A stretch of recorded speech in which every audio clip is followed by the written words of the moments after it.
You are watching Rahinijar TV with Ilama Sayyid Abdul Basit Bukhari.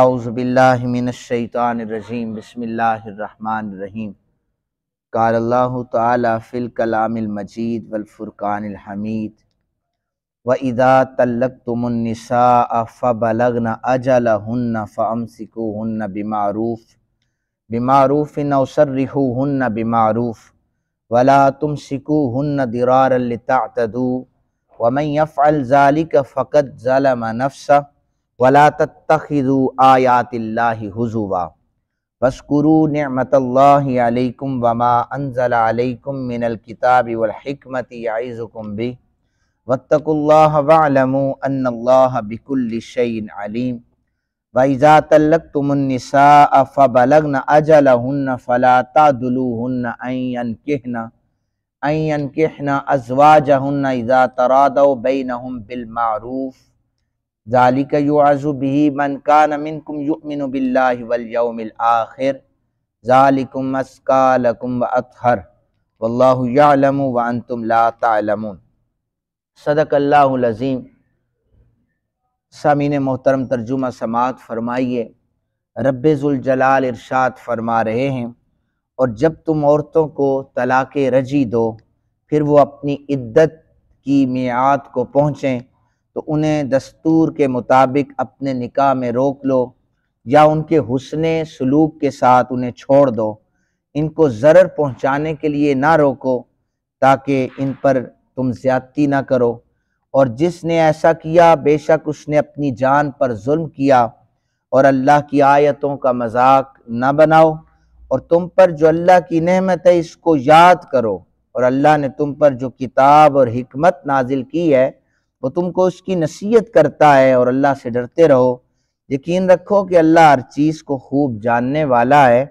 اور جب تم اپنی عورتوں کو طلاق دے دو وہ اپنی عدت کو پہنچ جائیں تو انہی کے پہلے خاوندوں کے ساتھ نکاح کرنے سے نہ روکو جب وہ دستور کے مطابق ایک دوسرے سے راضی ہو جائیں۔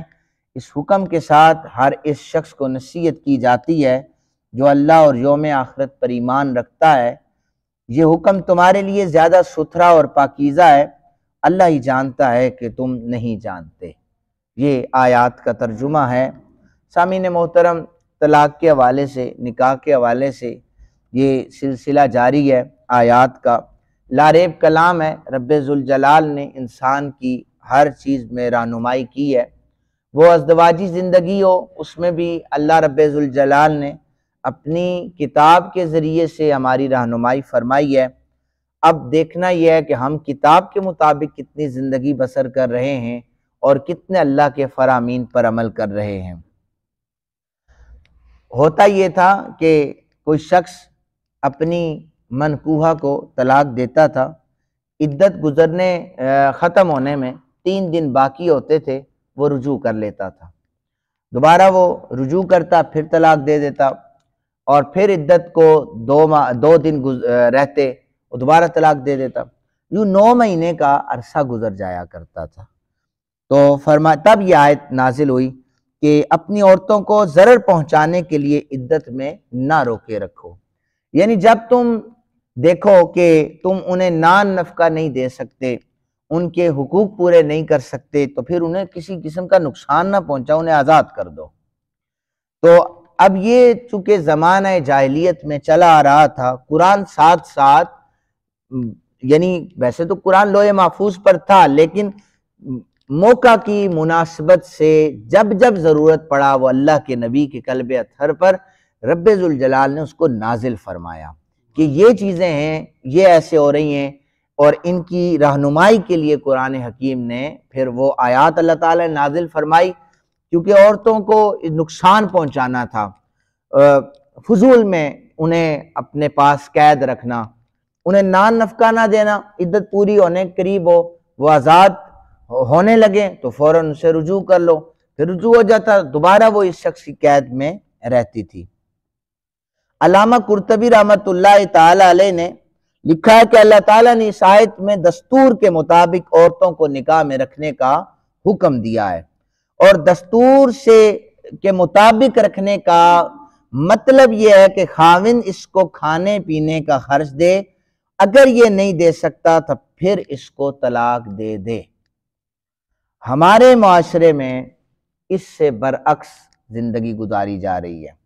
صحابہ کرام رضوان اللہ تعالی عنہم مجمعین میں نکاح کے حوالے سے جو تھا وہ ناکام شادیوں کو نبھانے کا رواج کم تھا۔ صحابہ کرام میں ان کے سامنے قرآن کی آیات موجود ہوتی تھی، وہ اس دستور کے مطابق فیصلے صادر فرمایا کرتے تھے۔ عبداللہ بن عمر اور عبداللہ ابن عباس، انس بن مالک، یہ جب بھی اپنی بہن بیٹیوں کی شادیاں کیا کرتے، یہ صحابہ کرام میں جید ہیں، یہ اپنی جب شادیاں بہن بیٹیوں کی کیا کرتے تو ان کے شوہروں سے کہتے کہ ہم ان کی شادی تمہارے ساتھ اس بات پر کر رہے ہیں، اچھائی کے ساتھ روکے رکھنا یا اچھے طریقے سے چھوڑ دینا۔ یہ دستور ہے۔ یہ نہیں ہے کہ ساری زندگی انسان ٹینشنیں پال کر گالم گلوچ کر کے جی رشتہ ٹوٹ جائے گا، خاندان ٹوٹ جائے گا، اس کو دیکھتے ہوئے میاں بیوی ایک دوسرے کے ساتھ جناب چپکے ہوئے ہیں، جڑے ہوئے ہیں اور خاندان ناراضگیوں کا شکار ہو رہے ہیں۔ یاد رکھیں کہ یہ بھی دستور کے مطابق ہے کہ جو بروکن فیملی ہے یہ ابیوزو فیملی سے زیادہ بہتر ہے، یعنی آپ تعلق ختم کر دیتے ہیں، یہ زیادہ بہتر ہے، بجائے اس کے کہ ساری زندگی آپ والدہ کی ناقدری کریں، والد کی ناقدری کریں، لڑائی جھگڑے کا ماحول پیدا کریں، گالم گلوچ کا ماحول پیدا کریں۔ اس سے نفرتیں جنم لیتی ہیں، بغض جنم لیتا ہے، حسد جنم لیتا ہے۔ اس لیے صحابہ کرام ناکام شادیوں کو نبھاتے نہیں تھے۔ جہاں تک قرآن کا تعلق ہے، احادیث کا تعلق ہے کہ شوہر کو چاہیے کہ وہ نباہ کرے حتی المقدور، لیکن کس حد تک وہ کرے کہ جب اس کی جو منکوہ ہے وہ اس کے ادب کے خلاف جا رہی ہو، اس کے حقوق کی پائمالی کر رہی ہو۔ اسی طرح شوہر کے ذمے تو نان نفقہ ہے، وہ اسے کھانا پینا دیتا ہے، اس کو رہنے کے لیے چھت دیتا ہے، پہننے کے لیے کپڑے دیتا ہے، اس کے بعد جتنی چیزیں وہ اس کی ضرورتیں نہیں ہیں، وہ خواہشات ہیں۔ اگر مرد وہ بھی ساری چیزیں پوری کرتا ہے، اس کے بعد بھی اگر شوہر کی عزت نہیں ہے، اس کی رسپیکٹ نہیں ہے، تو پھر اسلام نے یہ نہیں کہا کہ پھر بھی آپ نباہ کریں، قیامت تک بس نفرتوں کی زندگی بسر کرتے رہیں، یہ اسلام نے نہیں بتایا۔ ایک عورت نے آ کر عرض کیا تھا کہ میرے اوپر میرے خاوند کے حقوق کتنے ہیں؟ نبی اکرم صلی اللہ علیہ وآلہ وسلم نے فرمایا کہ اگر اس کے زخم سے پیپ جاری ہو جائے تو تم اس پیپ کو چاٹ لو نا، تب بھی تم اس کے حقوق پورے نہیں کر سکتے۔ تو میں نے پچھلے بھی دنوں عرض کیا تھا کہ یہ حقوق ہے مرد کے، اور خود نبی رحمت صلی اللہ علیہ وآلہ وسلم نے فرمایا کہ اگر میں اللہ کے بعد کسی کو دوسرا سجدہ کرنے کی اجازت ہوتی تو وہ خاوند کے لیے ہوتا، کہ عورت کو حکم ہوتا کہ خاوند کو سجدہ کرے۔ اتنے زیادہ حقوق ہیں، یہ حقوق کسی عالم، کسی محدث، کسی مفکر کے دیے ہوئے نہیں ہیں، یہ اللہ رب ذوالجلال نے اپنی لاریب کلام میں ارشاد فرمائے۔ اب فرمایا کہ یہ جو اللہ تعالیٰ کے حدود کی پائمالی کرتے تھے، مذاق آیات کی اڑاتے تھے، وہ یہ تھا کہ حضرت عبادہ بن صامت رضی اللہ تعالیٰ عنہ راوی ہیں، کہتے ہیں نبی اکرم صلی اللہ علیہ وآلہ وسلم کے عہد میں ایک آدمی کسی شخص سے کہتا کہ میں نے تم سے اپنی بیٹی کا نکاح کر دیا، پھر کہتا میں تو مذاق کر رہا تھا۔ پھر کوئی شخص یہ کہتا کہ میں نے غلام آزاد کر دیا، پھر کہتا میں مذاق کر رہا تھا۔ تب اللہ تعالیٰ نے یہ آیات جو دوسرا حصہ میں نے پڑھا نازل کی کہ اللہ کی آیات کو مذاق نہ بناؤ۔ رسول اکرم صلی اللہ علیہ وآلہ وسلم نے اب ایک اور حدیث مبارکہ میں فرمایا 3 چیزیں ایسی ہیں کہ کوئی شخص ان کو مذاق سے کہے یا بغیر مذاق کے وہ نافذ ہو جائیں گی۔ کون سی 3 ہے؟ طلاق، مذاق سے کہے تب بھی ہو جائے، غصے میں کہے تب بھی ہو جائے۔ دوسرا طاق، غلام کو آزاد کرنا، آزادی دینا، مذاق میں کہے، غصے میں تو کہتا ہے تو وہ تو ہو ہی جاتی ہے، لیکن مذاق سے کہے گا پھر بھی ہو جائے گی۔ نکاح مذاق سے بھی ہو جاتا ہے۔ یہ ہمارے جتنے بھی ڈرامے ہیں نا، ٹی وی میں ڈرامے آ رہے ہوتے ہیں، یہاں پر نکاح ہوتے ہیں، باقاعدہ مولانا صاحب انہوں ایجاب و قبول کروا رہے ہوتے ہیں، یہ جہالت ہے. یعنی ہمارے جو اس وقت ہمارے بچوں کے آئیڈیل لوگ بنے ہوئے ہیں، فنکار حضرات، یہ سارے لوگ یہ جاہل ہیں، ان کا تعلق نہیں ہے اسلام کے ساتھ، انہیں اسلام کا کک پتہ نہیں ہے. دیکھیں حضور نے فرما دیا نا، نکاح جو ہے مذاق سے بھی ہو جاتا ہے اور ویسے بھی، اور اسی طرح طلاق بھی ہے غصے میں، مذاق سے بھی. تو ڈرامہ دکھانے کے لیے جب نکاح ہو رہا ہے تو اس میں تو جاب و قبول باقاعدہ کرواتے ہیں، 3 دفعہ قبول ہے. کتنے ڈرامے ہم بھی بچپن میں دیکھا کرتے تھے، اس میں تو یہی چیز چل رہی ہے. تو وہ تو ایک نکاح پر نکاح ہو جاتا ہے کہ ایک عورت ہے وہ کسی دوسرے کے نکاح میں ہے، مرد کسی اور سے شادی کی ہوئی ہے اس نے، اور ڈرامے میں وہ جناب وہ کہتا ہے میں نے اس کو قبول کیا ہے. کماری عورت ہے، اس کے ساتھ اس طرح کا معاملہ ہوتا ہے تو وہ تو نکاح اس کا ہو جاتا ہے، منعقد ہو جاتا ہے. گواہ موجود ہوتے ہیں، صرف 2 گواہ نہیں ہوتے بلکہ پورا پاکستان اور جتنے بھی ممالک میں انہیں پسند کر رہے ہیں وہ سارے ہی گواہ بن جاتے ہیں. تو ان چیزوں کا کیسے تدارک کیا جائے گا؟ پھر ہم کہتے ہیں پتہ نہیں اسلامی انقلاب کیوں نافذ نہیں ہو رہا. اسلامی انقلاب کیسے نافذ ہو کہ ہمارے جو نیشنل ٹی وی ہیں، ان میں نیشنل جو چینل ہیں، ان کے ذریعے سے یہ فحاشی ہے نا کہ مذاق میں نکاح ہو رہا ہے. جو کسی دوسرے کی بیٹی ہے اس کو اس کی اجازت ہی نہیں ہے، اور کسی دوسرے کی بیوی ہے جناب وہ مذاق میں نکاح ہو رہا ہے. یہ بالکل درست نہیں ہے، یہ حرام ہے. امام اعظم اب جو اس کے بعد بھی پھر ایک اور ہے کہ امام اعظم ابو حنیفہ رحمۃ اللہ تعالی علیہ نے فرمایا کہ بالغہ عورت جو ہے اپنا نکاح از خود کرے گی. بالغہ عورت اپنا نکاح از خود کرے گی. دیکھیں والدین کی جو رضامندی ہے، ان سے مشاورت ہے، یہ ایک اچھا عمل ہے، پسندیدہ عمل ہے.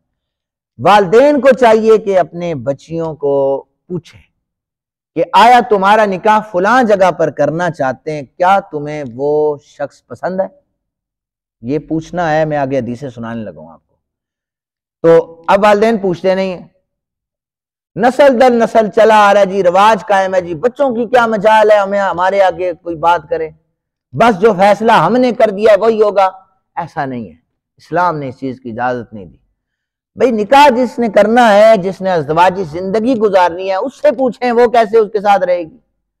پھر جوڑ کر رکھنا جی بس ناک کٹ جائے گی، ایسا نہیں کرنا، ایسا بالکل نہیں ہے.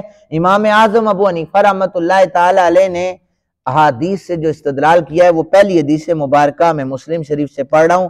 ابن عباس یہ حدیث پاک کے راوی ہیں. نبی اکرم صلی اللہ علیہ وآلہ وسلم نے فرمایا غیر شادی شدہ لڑکی خواہ کنواری ہو یا بیوہ ہو، ولی کی بنسبت اپنے نکاح کی زیادہ حقدار ہے. یہ حضور کا فرمان ہے. دوسری حدیث مبارکہ بخاری شریف سے پڑھ رہا ہوں، راوی اس کے حضرت ابو ہریرہ ہے. نبی اکرم صلی اللہ علیہ وآلہ وسلم نے فرمایا غیر شادی شدہ لڑکی کا نکاح اس کے مشورے کے بغیر نہ کیا جائے. مشورہ کرنا ہے، نہیں کیا جاتا، ہمارے معاشرے میں مشورہ نہیں کیا جاتا.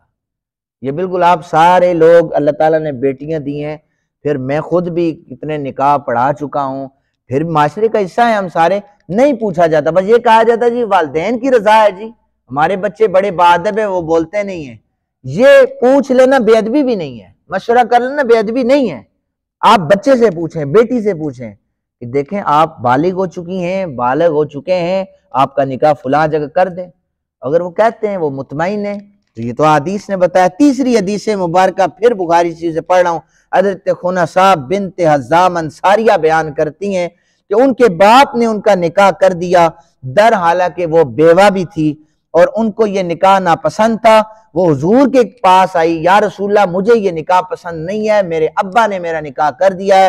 نبی رحمت صلی اللہ علیہ وآلہ وسلم نے اس نکاح کو مسترد فرما دیا. حضور نے فرمایا جاؤ، یہ نکاح ہی نہیں، تمہیں پسند ہی نہیں ہے تو یہ حدیثیں کدھر چھوڑیں گے ہم نے؟ کوئی نہ پڑھے، ان کی اسٹڈی نہ کرے تو اس کی اپنی مرضی. تیسری حدیث مبارکہ میں المصنف سے پڑھ رہا ہوں، امام ابن ابی شیبہ روایت کرتے ہیں، ابو سلمہ بن عبد الرحمن کہتے ہیں نبی اکرم صلی اللہ علیہ وآلہ وسلم کے پاس ایک عورت نے آ کر عرض کیا، یا رسول اللہ میرے بیٹے کے چچا یعنی میرے دیور نے میرے نکاح کا پیغام دیا، میرے باپ نے اس نکاح کو مسترد کر دیا. باپ نے نکاح مسترد کر دیا، میرا نکاح وہاں کیا جہاں مجھے پسند نہیں تھا. یعنی اس کا شوہر فوت ہوا، اسے پسند تھا کہ اس کے دیور کے ساتھ اس کا نکاح ہو جائے، تو اب اس کے باپ کو پسند نہیں تھا. باپ نے دوسری جگہ پر نکاح کر دیا، نبی اکرم صلی اللہ علیہ وآلہ وسلم نے اس کے والد کو بلایا، اس سے یہ معاملہ دریافت فرمایا۔ اس کے باپ نے کہا میں نے اس نکاح میں کسی خیر کو ترک نہیں کیا۔ تو آقا کریم صلی اللہ علیہ وآلہ وسلم نے فرمایا یہ نکاح نہیں ہوا جو تم نے کیا، والد کو کہا، اور عورت سے فرمایا جاؤ جس سے چاہو نکاح کر لو۔ یہ حدیث مبارکہ ہے، 5 حدیثیں میں نے آپ کے سامنے پڑھ دی ہیں، کدھر انہیں چھوڑیں گے آپ؟ اس لیے جتنے بھی بیٹیوں والے بیٹھے ہیں، بچوں والے ہیں، بیٹوں والے ہیں، وہ مشورہ کریں۔ دیکھیں اسلام نے پسندیدگی کو اختیار کیا ہے، وہ یہ نہیں ہے کہ اب یہ بھی کوئی کہے کہ بیٹی کا جدھر دل آئے وہ نکاح کر لے، ایسا نہیں ہے۔ اب یہ بات ہرگز کوئی مسئلہ یہ بھی نہ سمجھے۔ آگے کچھ دن پہلے عدت کے حوالے سے میں بیان کر رہا تھا، اور میرا یہ طریقہ ہے الحمدللہ، چونکہ میں صاحب نظر اساتذہ کے سامنے بیٹھ کے پڑھا ہوں، تو میرے پاس اگر کوئی بچہ قرآن بھی پڑھتا ہے، وہ یہ کہتا ہے نا کہ قاری صاحب نے ایسا پڑھایا تھا، تو میں اس کو منع کرتا ہوں کہ انہوں نے صحیح پڑھایا ہے، آپ کے سننے میں غلطی ہوئی ہے۔ اگر اسی طرح کوئی بندہ بھی آ کر مجھے کہے نا فلاں خطیب صاحب نے مسئلہ ایسے کیا تھا، انہوں نے غلط کیا تھا، آپ نے صحیح کیا، میں کہتا ہوں نہیں، انہوں نے صحیح کیا تھا، آپ نے غلط سمجھا ہے۔ بھئی اس طرح کر لینا آپ کہ وہ ممبر پہ بیٹھنے والا غلط وہی ہو سکتا ہے، آپ نہیں غلط ہو سکتے، آپ غلط ہو سکتے ہیں، اس لیے کہ اس کا ایک مقام ہے، مرتبہ ہے۔ تو اب میں یہاں سے جو باہر نکلا تو مجھے ہمارے نمازی ہیں، پکے نمازی ہیں، کہنے لگے ساری زندگی ایسا سنیا سی کہ پریگننٹ عورت تو طلاق نہیں ہونی، تو آج کرا سٹی ہے۔ میں نے کہا میں اسی طرح بتا دوں مزید یا ویڈیو نکال کے آپ کو بتاؤں؟ جب پورا انہیں دوبارہ میں نے یہ والی تقریر پھر باہر کھڑی ہو کے کی مارکیٹ میں، یعنی انہیں سمجھایا، کہنے اچھا ایسے ہے۔ میں نے کہا تم لوگوں کو پتہ نہیں ذہانت کیسی ہے کہ اللہ تعالیٰ سمجھنے کی بھی توفیق دے، کہ مسئلہ سمجھ نہیں آتا کہتے ہو قاری صاحب نے ایسا کر دیا، امام صاحب نے ایسا۔ امام صاحب نے ایسا نہیں کیا، وہ بتا رہے آپ سمجھ ہی نہیں سکے، سمجھ دانی شریف میں وہ مسئلہ آیا ہی نہیں ہے، تو امام صاحب کیا کریں، خطیب صاحب کیا کریں؟ اس لیے مسئلے کو بغور سنا کریں کہ وہ کیا کہہ رہے ہیں۔ اب ہرگز یہ کوئی نہ سوچے کہ یہ تو بیان ہو چکی ہے لہذا عاقلہ بالغہ جو ہے وہ جدھر چاہے نکاح کر لے۔ اب اس طرح بھی نہیں ہے، ہماری سوسائٹی اس بات کی اجازت نہیں دیتا، ہمارا اسلام یہ کہا گیا ہے کہ والد کو چاہیے بیٹی سے مشورہ کرے، والد کو چاہیے بیٹے سے مشورہ کرے، والدہ کے ذریعے سے مشورہ کرے، اور اس کے بعد بیٹی کو چاہیے کہ اگر اسے دیکھتی ہے کہ جیسے حضور کی بارگاہ میں آ کر صحابیاں ہیں، انہوں نے بتایا یا رسول اللہ مجھے یہ پسند ہے، ابا جی وہاں پر کروانے، حضور نے اس کو مسترد فرما دیا۔ تو یہ مشورے ہونے چاہیے تاکہ گھر اچھے طریقے سے جنم لیں، تاکہ کل طلاق کی جو شرح ہے وہ کم ہو جائے۔ اسی طرح ہوتی ہے کہ ہم رشتوں کو الفی کے ذریعے سے چپکا کر بیٹھ جاتے ہیں کہ بس ہماری بدنامی نہ ہو، برادریاں ٹوٹ نہ جائیں، تم نے بس یہاں سے ڈولی گئی ہے، اب تمہارا جنازہ یہاں سے آئے گا۔ یہ انتہائی من گڑت اور جہالت پر مبنی رسومات ہیں، ان کو توڑیں، ان کو چھوڑیں۔ جو چیزیں قرآن نے ہمیں بتائی ہیں، جو فرمان رسول نے ہمیں بتائی، ان کو اپنائیں۔ اللہ تعالیٰ کی بارگاہ میں دعا ہے اللہ تعالیٰ ہم سب کو قرآن حکیم سمجھنے عمل کرنے کی توفیق عطا فرمائے۔